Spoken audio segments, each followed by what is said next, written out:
Ô, Caio, entrando numa questão teológica você sabe muito, tem muita gente que fala do tal do pecado contra o Espírito Santo, que é o pecado que não tem perdão, tá na Bíblia, né? O que é isso? É uma coisa praticamente impossível de se conseguir.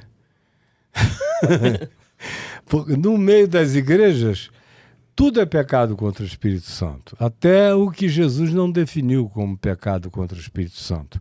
Quando foi que Jesus aludiu ao tema do pecado contra o Espírito Santo? Foi quando ele estava expulsando um demônio de um homem mudo e surdo, e os fariseus e os religiosos judeus disseram: este expulsa demônios pelo poder de Belzebu, o maioral dos demônios, atribuindo a Jesus um pacto com os demônios e com Satanás para expulsar demônios. Aí Jesus disse: escuta, se eu expulso demônios pelo poder de Satanás, me expliquem essa lógica. Em primeiro lugar, por que então os expulsam os vossos filhos? Porque exorcismo não foi uma era inaugurada por Jesus. Já se vinha expulsando demônios em Israel há muitos séculos. Os demônios nunca suportaram a verdade. Mesmo que o cara não saiba o nome Jesus, demônio não aguenta amor de mãe, demônio não aguenta amor de pai, demônio não aguenta amor de filho, demônio não aguenta a sinceridade de coração de quem chega puro, sabendo ou não sabendo do nome de Jesus. Isso sempre aconteceu na história humana. Os demônios nunca suportaram a humanidade cheia de carinho, amor, graça, verdade e justiça. Eles não aguentam. Isso aqui é a tal da água benta que queima os caras, é verdade, amor, justiça, são todas essas coisas. Se você menciona o nome de Jesus, é uma covardia absoluta com essas figuras. Então a primeira pergunta de Jesus foi essa: então por quem expulsam os vossos filhos? A segunda coisa que Jesus fez foi de uma lógica irrespondível. Se eu expulso demônios pelo poder do demônio, então Satanás está dividido contra Satanás. Se Satanás está dividido contra Satanás, o reino das trevas está numa guerra civil. Eles vão se destruir a si mesmos. Vocês não conseguem nem ter esse raciocínio básico?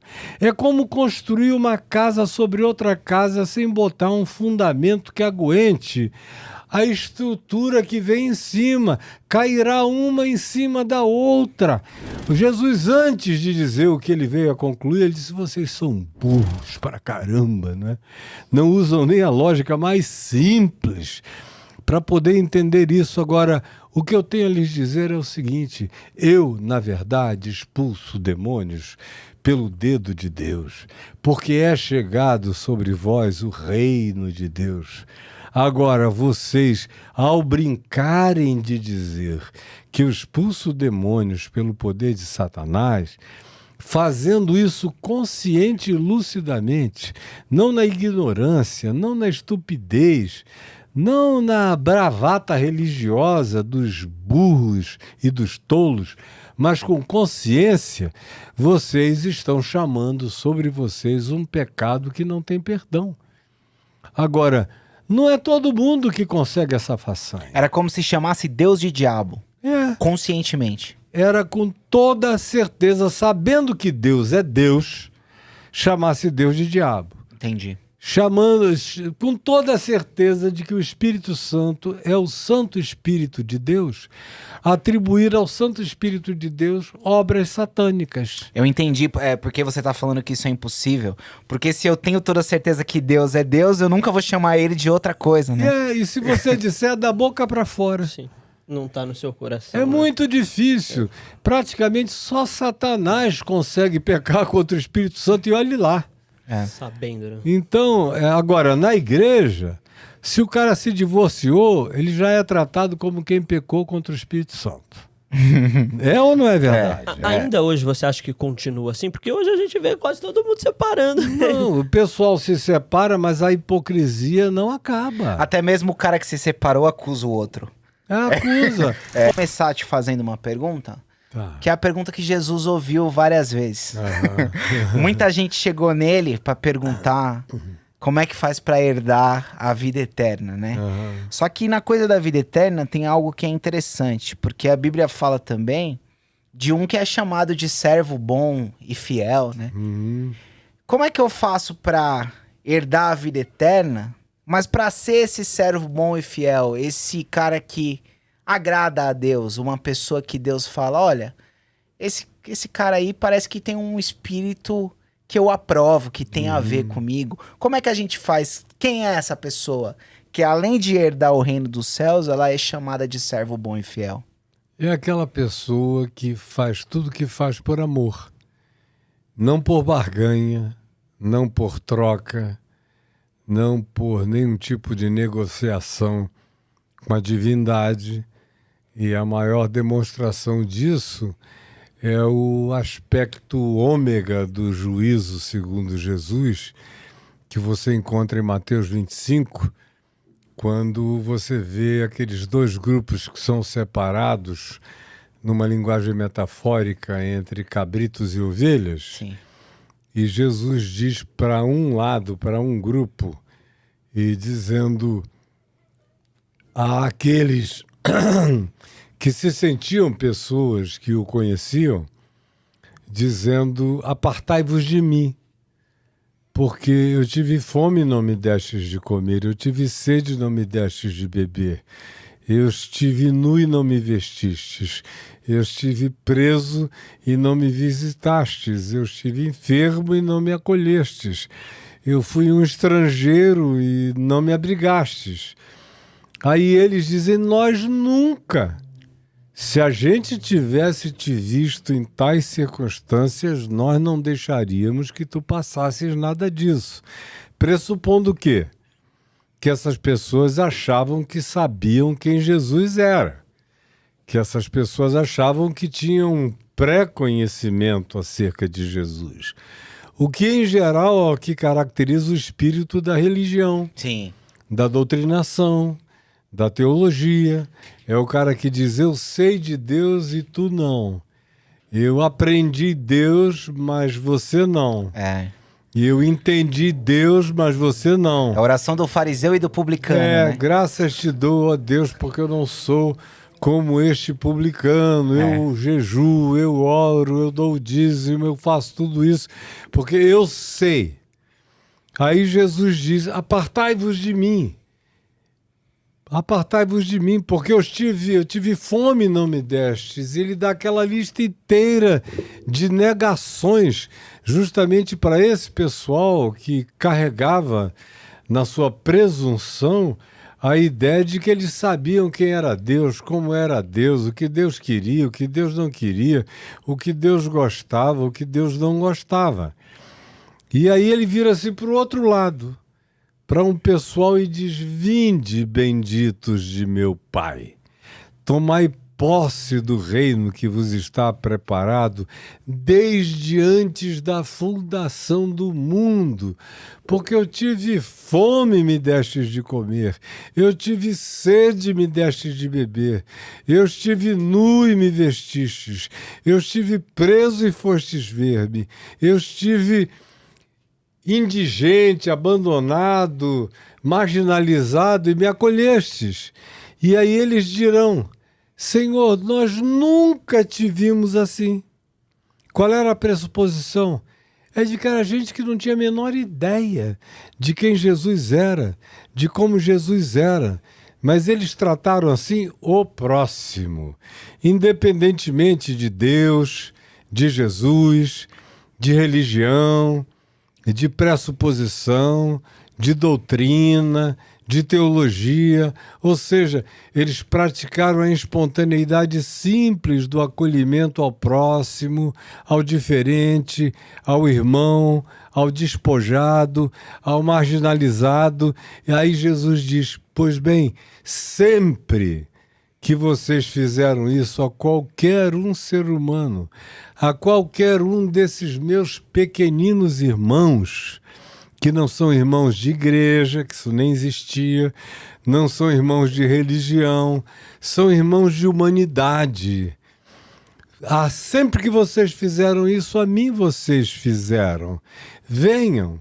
Então, o problema de tudo que a gente vê acontecendo no mundo é a arrogância da pressuposição de se pensar que se sabe quem Deus é, como Deus é, o que Deus quer, e frequentemente achar que a partir dessa pressuposição e desse engano de arrogância acerca do que a gente define como fisionomia divina, que era o que aqueles caras estavam imaginando, a gente nunca te viu assim, significa dizer, a gente sabe como é a tua cara. Pois Então nós nunca te vimos assim, por isso nós nunca fizemos nada. E é uma ajuda seletiva, né? Totalmente. Se a gente tivesse notado que era você, a gente tinha teria ajudado. feito. É.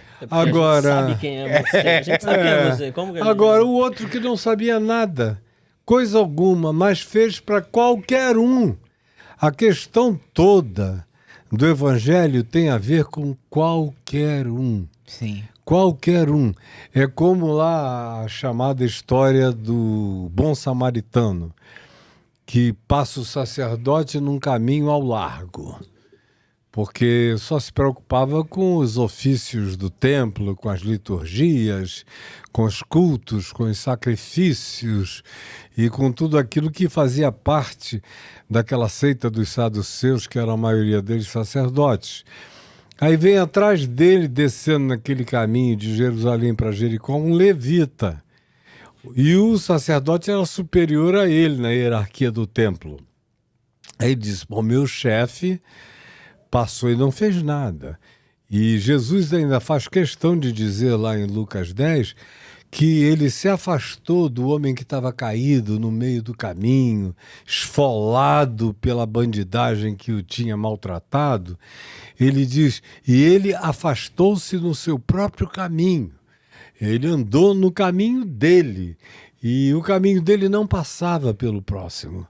O caminho dele não se aproximava do estranho, do alienado, do diferente, do desconhecido, daquele que era visto como um ser invisível. Quase morto. Quase morto, desesperançado, em relação a quem não valia a pena investir nada. E aí, tanto o sacerdote quanto o levita escolheram o seu próprio caminho.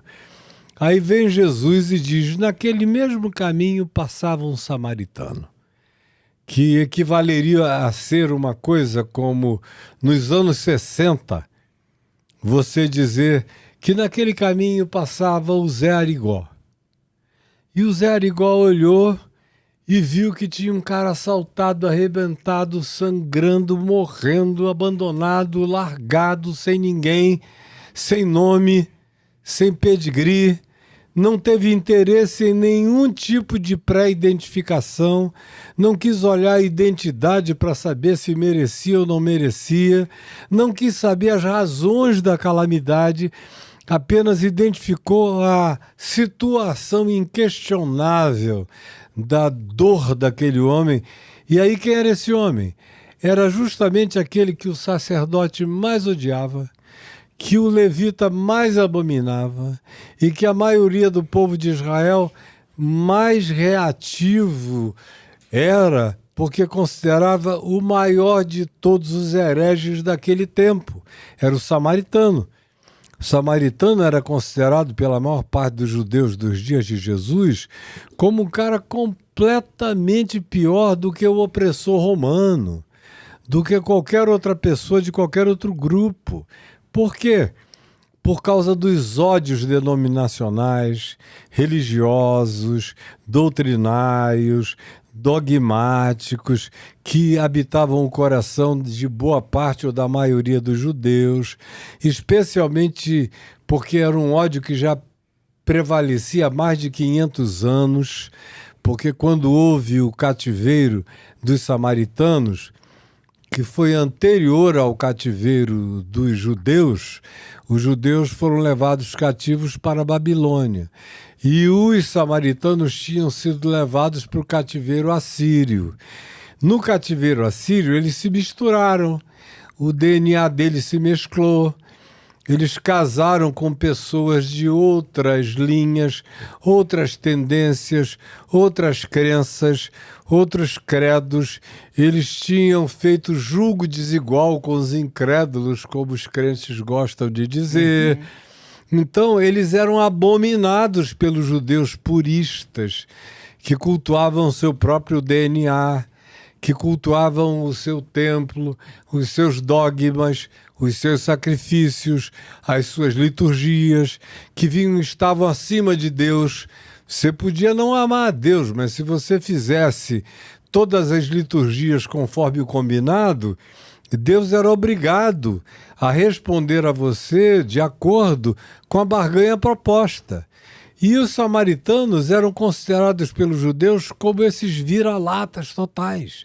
E para piorar a situação dos dias de Jesus, quando Jesus tinha 19 anos de idade, mais ou menos, um samaritano louco, doente mental, entrou no templo de Jerusalém com um punhado de ossos humanos e jogou dentro do altar do templo, criando uma dessacralização do ponto de vista dos judeus, que muitos deles passaram todos os dias, no final do dia, ao pôr do sol, a estender a mão na direção da Samaria e a abominar e amaldiçoar os samaritanos, dizendo: malditos sejam os samaritanos em nome do Deus de Abraão, de Isaque e de Jacó.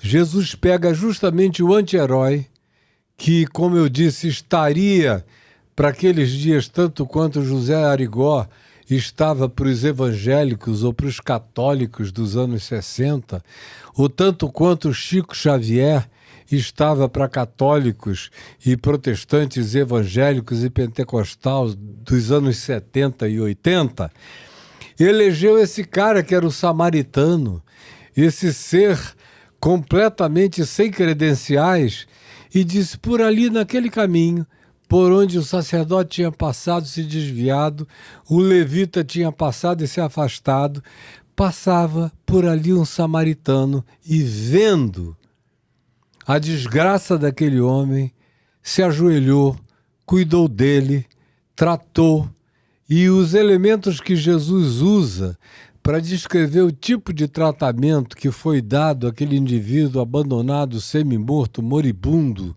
ali naquele caminho do qual os religiosos tinham se desviado, são elementos usados pelos judeus, que eram usados naqueles dias para as ofertas e libações no templo, como sacrifícios de gratidão, Sim, de louvor, que eram azeite e vinho. Só que Jesus inverte a ordem do uso. Normalmente, você passava primeiro o vinho como elemento asséptico para limpar as feridas. Como você passaria vinagre, como você passaria álcool, como você passaria qualquer uma dessas coisas com poder de asepsia. Mas no texto de Lucas 10, onde isso que eu estou dizendo está narrado, a ordem é invertida. Jesus diz que o homem passou primeiro azeite. O samaritano primeiro aliviou a dor. Depois é que ele passou o vinho para a asepsia, fazendo uma inversão simbolicamente tão importante. Ele primeiro aliviou a condição dolorida da situação do ser humano, depois ele fez a limpeza da asepsia, levou até uma estalagem e disse ao dono da estalagem: olha, eu vou deixar um dinheiro aqui, e se depois de um tempo, quando eu voltar, tu me disseres que gastastes com esse homem mais do que eu tinha previsto com o dinheiro que eu fiz como proventos para esse tratamento, me diz que eu cubro, eu pago tudo. E aí Jesus pergunta, porque quem tinha feito essa pergunta foi um fariseu hipócrita. Boa parte dos fariseus viviam só de aparência, sim, só de fachada, sim, só de citações da lei, só de franjas e de decorações e de aparências que tinham mais a ver com a moda e com a vestimenta da pseudo-piedade deles. E aí o que ele tinha perguntado no início desse texto? Eu já comecei pelo final. Esse cara chegou para Jesus e tinha perguntado a Jesus: escuta, me diz quem é o meu próximo. Jesus contou essa história. Aí, após contar a história, perguntou a ele: escuta, quem é que tu julgas que foi o próximo do homem abandonado no caminho? Aí o fariseu disse: eu suponho que aquele que usou de misericórdia para com ele. Aí Jesus disse, quando ele tinha perguntado quem é o meu próximo, Jesus disse: então vai tu e faz o mesmo. Porque o que não está em questão aqui é doutrina, nem dogma, nem pedigree, nem cargo religioso, nem etnicismo de nenhuma natureza. A única coisa que está em consideração não é o que tu dizes crer, é o que tu fazes. O evangelho não é acerca do quê. O evangelho é acerca de como. Porque a religião inteira gasta tempo com o quê? Mata por causa do quê? É por causa do quê que a gente diz esse é, aquele não é. É por causa de confissões doutrinárias que a gente diz esse sabe de Deus, aquele não sabe de Deus. Mas o evangelho não é sobre o quê. Para Jesus o evangelho é o tempo todo sobre como. O que tu fazes para o teu próximo. Então a questão não tem nada a ver com teologização, com doutrinação, com qualquer tipo de argumentação. Tem a ver com ações práticas na direção da necessidade humana, da carência humana. Esse é teu próximo. E o evangelho está absolutamente cheio de afirmações idênticas a essa. E o apóstolo João diz, lá na primeira epístola dele, no capítulo 5, sobre o amor de Deus, ele diz, definindo o amor de Deus, no meio de um monte de gente que dizia: eu amo a Deus, porque eu cultuo, eu venho aos cultos, eu frequento, eu canto louvores, eu dou dinheiro, eu participo e todas essas coisas.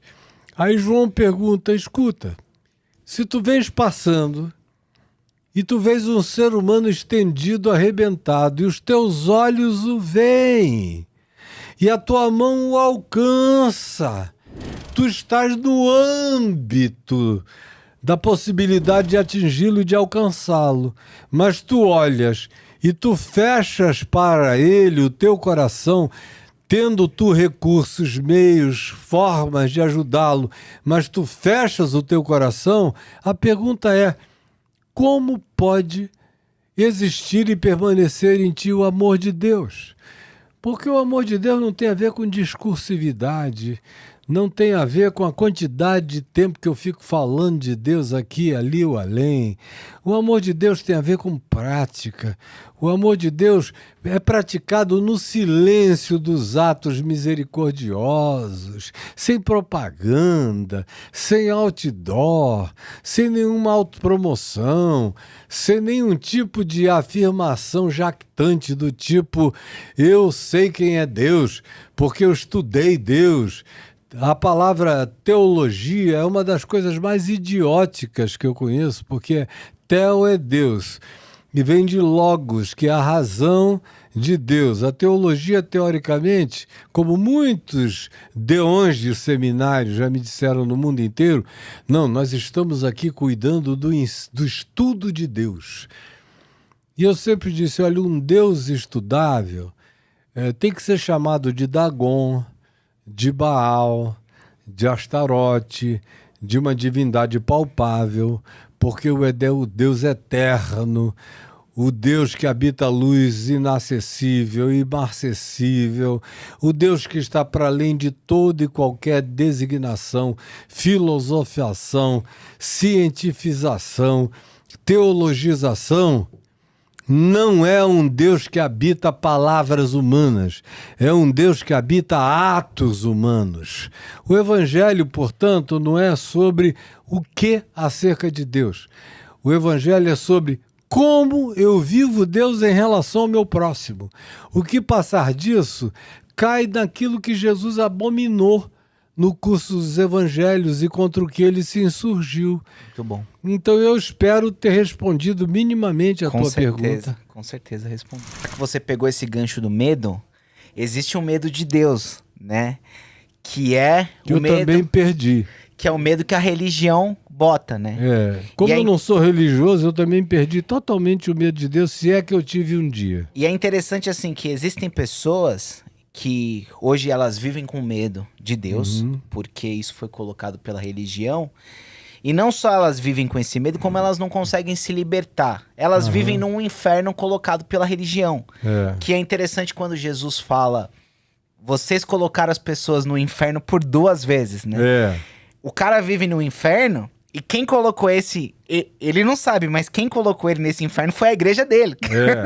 Foi a religião dele, foi o rabinato dele, foi o culto dele. Foi o culto dele. que se alimenta de medo. E como é que a pessoa faz, essa pessoa que fala assim, cara, eu fui estragado pela religião, não consigo mais olhar a vida como a vida normal, tem medo de Deus, tem medo do inferno, tem medo de tudo, ele não consegue mais, tudo pode ameaçar ele, tudo tá tirando a salvação dele o tempo inteiro. Como que essa pessoa faz pra ela voltar a ser uma pessoa normal? Ela tem que conhecer a garantia absoluta do que Jesus realizou em favor de todos os homens na cruz, de todas as criaturas humanas. Quando Jesus disse está consumado também todo medo, não tem mais. Está consumado todo juízo, acabou. Está consumado todo pânico, acabou.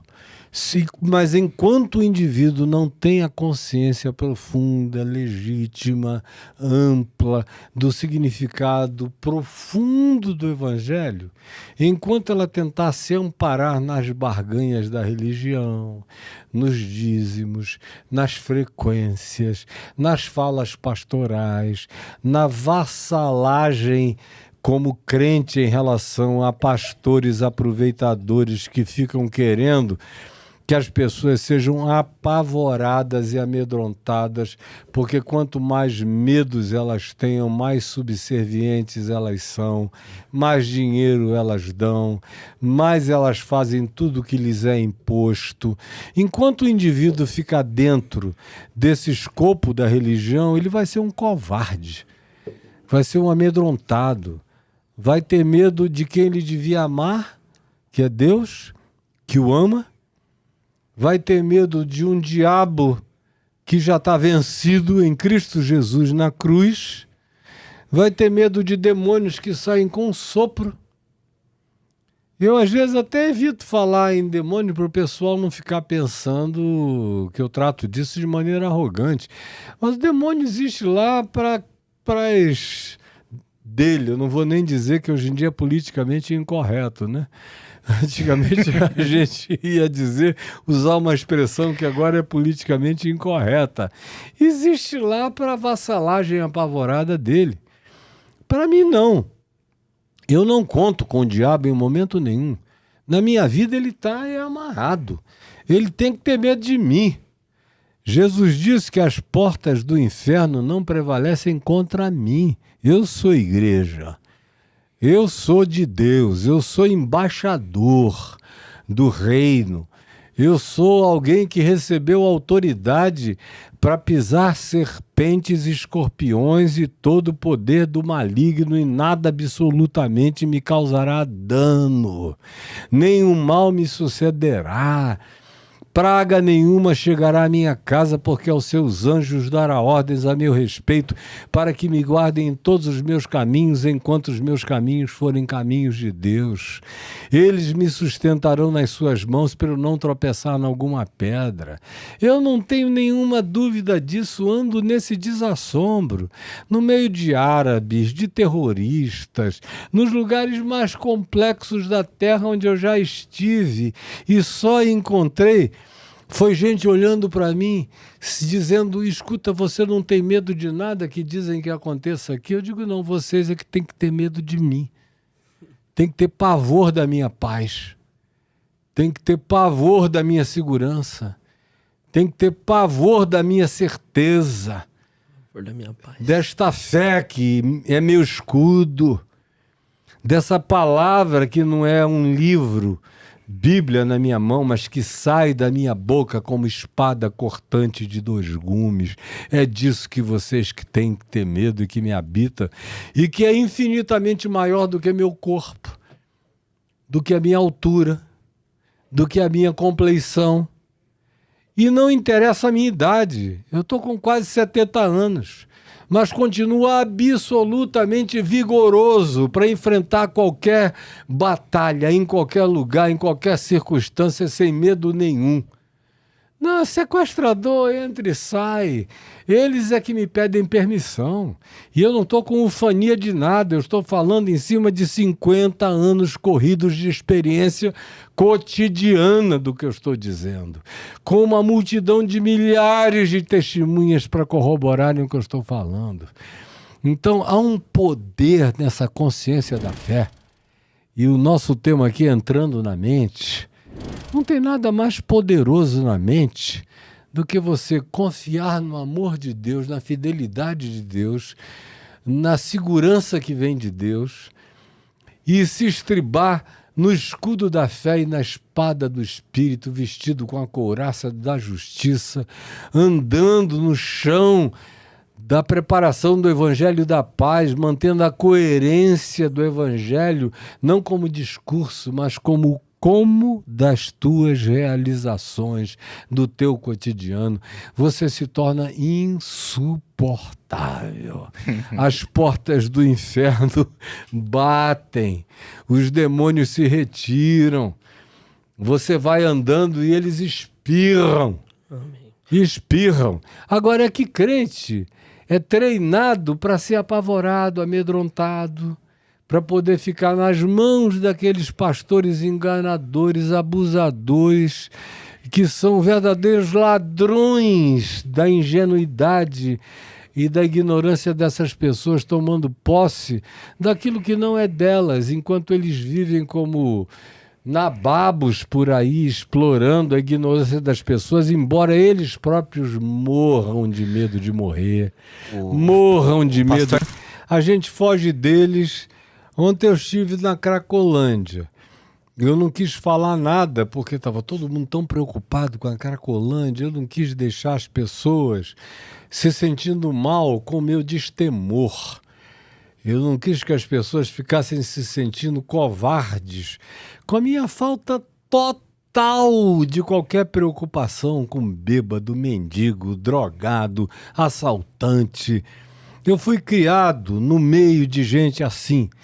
Eu fui ensinado com 7 anos de idade que eu tinha necessidade de amar o ladrão. Meu pai tinha um escritório muito rico. Ele era um homem que tinha a maior banca advocacional do estado do Amazonas, industrial, não faltava dinheiro na nossa casa. Eu fui criado no meio do que se podia proporcionar de melhor, de dinheiro à cultura. Mas meu pai sempre foi uma pessoa que se dedicou àqueles a quem ninguém se dedicava, embora ele tivesse o dom de botar a mão em alguma coisa e essa coisa prosperar. Mas ele sempre fazia prosperar pensando naquele que não podia e não tinha o mesmo dom, nem a mesma inteligência, nem a mesma percepção. E ele, como advogado, de vez em quando chegava e falava lá de criminosos, de ladrões, de marginais. E eu, como menino, muito ávido de saber tudo, conhecer tudo, ter experiência de tudo, eu nasci com uma avidez enorme de conhecimento e de relacionalidade humana. Um dia ele chegou e falou, tem um ladrão roubando o nosso escritório. Aí eu falei, pai? Eu estou botando homens lá para verem quem é o ladrão que está roubando. Ele entra nos fins de semana. Eu fiquei curiosíssimo. Falei, você vai me prometer que quando pegarem esse ladrão eu vou ver, porque eu quero ver como é a cara de um ladrão. Papai disse, meu filho, olha no espelho. É a tua cara. Olha para mim, é a minha cara. Olha para a cara de qualquer um, parece com qualquer outra pessoa. Aí chegou o domingo em que ligaram do escritório e disseram, pegamos o ladrão. Aí o papai tinha me prometido que quando pegasse um ladrão, eu iria ver o ladrão. Eu tinha 7 anos, eu queria ter essa experiência de ver um ladrão. Ele disse, você vai descobrir que você vê ladrões o dia inteiro sem perceber. E aí, pois bem, chegou a hora, ele disse, Caio Fábio, é melhor você não ir comigo, não. Porque eu te prometi, mas na realidade foi uma promessa um tanto afoita e leviana. Talvez seja melhor você não ir, você ainda é muito novo. Depois eu não sei quem é o ladrão. E eu não quero que você se surpreenda com o ladrão. Aí eu falei, chorei, reclamei, bati na mesa, que nada, eu vou, você prometeu, você tem palavra, você sempre me tratou como homem, você disse que eu sou homem, que você nunca iria me tratar como criança. Eu nunca fui tratado como criança, eu nunca me pensei criança. Eu nunca olhei para mim com 8 anos de idade e eu sou uma criança. Eu sempre achei que eu era um homem. Com 12 anos de idade, meu pai, sem bar mitzvah, judaico com 13 anos, ele me disse, olha, daqui para frente, mesmo que a lei te defenda, qualquer coisa que você faça que seja ilegal, mesmo que a lei te proteja, eu vou te tratar e vou consequencializar a tua consciência com o peso do significado de uma percepção adulta. Porque você nunca foi criança e nem será criança em momento nenhum da sua vida. Mas naquele dia, de repente, ele falou, não, você vai ficar aqui. E eu disse, de modo algum, pai, eu vou contigo. Você não disse que eu sou um homem? E ele disse, você é um homem. Eu vou honrar a minha palavra. Chegamos lá na porta do escritório, desceu um dos incumbentes, falou um segredo no ouvido dele, ele falou, meu filho, é melhor você ficar aqui e não subir.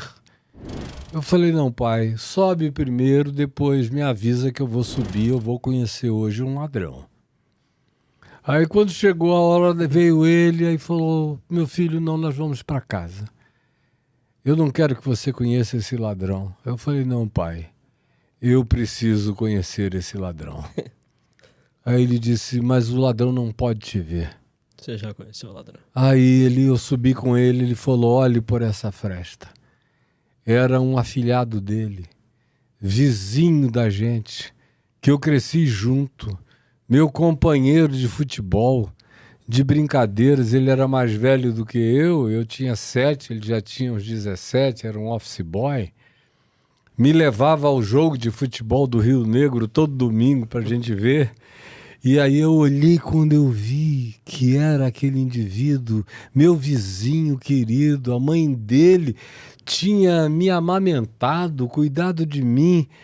Aí ele fechou a porta e te disse, eu não disse que você podia olhar no espelho, que você iria identificar a cara de um ladrão? Pode ser qualquer um, meu filho, agora você vai tomar um compromisso comigo. Você não vai dizer nem para sua mãe, isso aqui é papo de homem. Você não diz que quer ser homem? Conversa de homem. Você não vai dizer para sua mãe, nem para os seus irmãos, nem para o seu melhor amigo, nem para ninguém em tempo algum quem é esse ladrão. Eu li, ouvi que o senhor, ao longo do tempo, escreveu, fez tudo mais e doou tudo.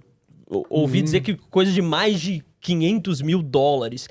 Mas isso é pouco. Eu vendi mais de 6 milhões de livros, muito mais de milhões de vídeos e naquele tempo tinha também o DVD e tudo que vendia aos milhões e milhões e milhões. Se eu quisesse nunca mais pensar em dinheiro na minha vida, ia sobrar dinheiro até a 4ª geração. E é sobre isso que eu quero falar, sobre o medo. Hoje a gente encontra na internet coachings falando sobre dinheiro, as pessoas o tempo todo falam de reserva de emergência, de poupança. Como que o senhor vê isso, fazendo tudo isso que o senhor fez e não ficando com quase nada, eu não sei o que o senhor ficou, mas doando quase Nada. Se vocês telefonar para minha mulher agora, ela está aqui em São Paulo, ligar para ela e perguntar quanto tem na nossa conta bancária, ela vai dar uma gargalhada e vai dizer nada. Agora, amanhã de manhã vai ter. Porque o pão nosso de cada dia nunca nos faltou nem nos faltará.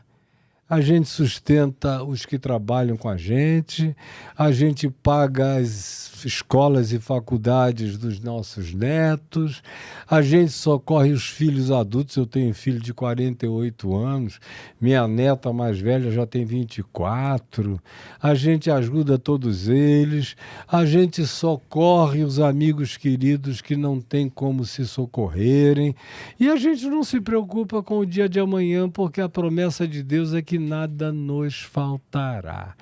Com esse negócio de o Senhor é o meu pastor e nada me faltará, pode ser poesia para os outros. Lá em casa é fato, é verdade, é realidade. Antes eu tive a comprovação disso na vida do meu pai e da minha mãe. Durante anos, antes de eu mesmo tomar essa consciência de fé para mim. E desde que eu tomei para mim já tem 50 anos. Eu tô magro porque eu não como muito. Porque quanto mais velho eu fico, mais eu sinto que eu me torno saudável com menos peso, com mais leveza, carregando menos coisa. Agora, não confunda uma coisa com a outra, porque não faltou nem faltará. E no dia que você ouvir dizer que eu parti com tudo quanto eu precisei até o dia de eu viver, e a minha mulher terá tudo quanto ela vier a precisar, meus filhos e os meus netos também, e tudo aquilo que seja meu ministério. Tem gente querendo acabar com ele todo dia, tem gente com ódio de mim todo dia, tem gente querendo que eu morra todo dia. Eles mal sabem, coitados, que no dia que eu morrer vai piorar muito mais. Vai ter muito mais gente querendo, porque aí eles vão raciocinar o seguinte: o cara já morreu, ele não vai nos surpreender com nada novo, porque ele já morreu. E aí é que os filhos e os netos deles, como já acontece hoje, Sim. eles me odeiam, mas os filhos deles todos me seguem. Os netos deles me amam. Eu já vi. Isso é verdade. Me amam. Então, a palavra de Deus na minha boca está para além do poder de qualquer destrutividade humana.